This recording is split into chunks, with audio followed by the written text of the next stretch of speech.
Le verbe. On appelle verbe la classe des mots qui désignent des actions ou des états. On distingue donc les verbes d'action et les verbes d'état. Par exemple, chanter, écrire et naviguer sont des verbes d'action. Être, devenir, paraître, rester et sembler sont quant à eux des verbes d'état. Le verbe est un élément essentiel dans une phrase. C'est à lui que sont reliés les autres mots ou groupes de mots de la phrase. Il est le noyau du groupe verbal. Par exemple, la jeune fille rencontra une gentille fée. Ici, le verbe rencontrer est l'élément essentiel de cette phrase. Il est le noyau du groupe verbal rencontra une gentille fée. Quant au groupe de mots la jeune fille, il s'agit du groupe sujet du verbe. Le verbe se conjugue. Il change de forme en fonction du temps et en fonction du sujet. Prenons l'exemple du verbe briller. Hier, le soleil a brillé. Aujourd'hui, le soleil brille. Demain, le soleil brillera. Ici, la forme du verbe briller change en fonction du temps, passé, présent, futur. Autre exemple, Lucie applaudit. Lucie et Luc applaudissent. Ici, la forme du verbe applaudir change en fonction de la personne, c'est-à-dire la troisième personne du singulier ou la troisième personne du pluriel. Le verbe peut être encadré par la négation ne pas, ne plus, ne jamais ou ne rien. Par exemple, la fourmi n'est pas prêteuse. N' et pas encadre le verbe être.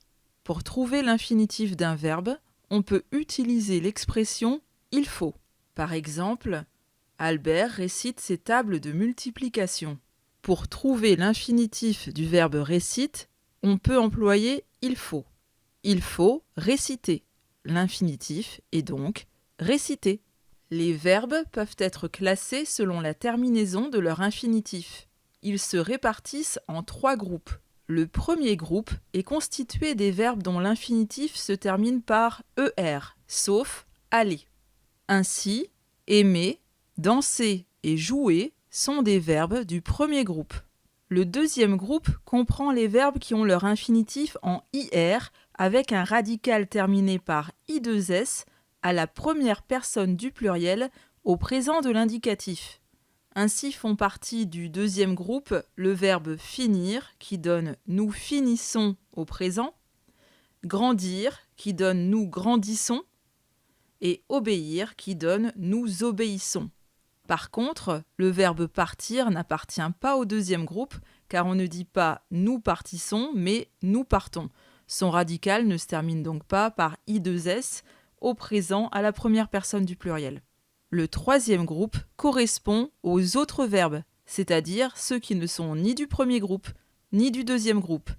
Ils se terminent en ir, dre, re, war, etc.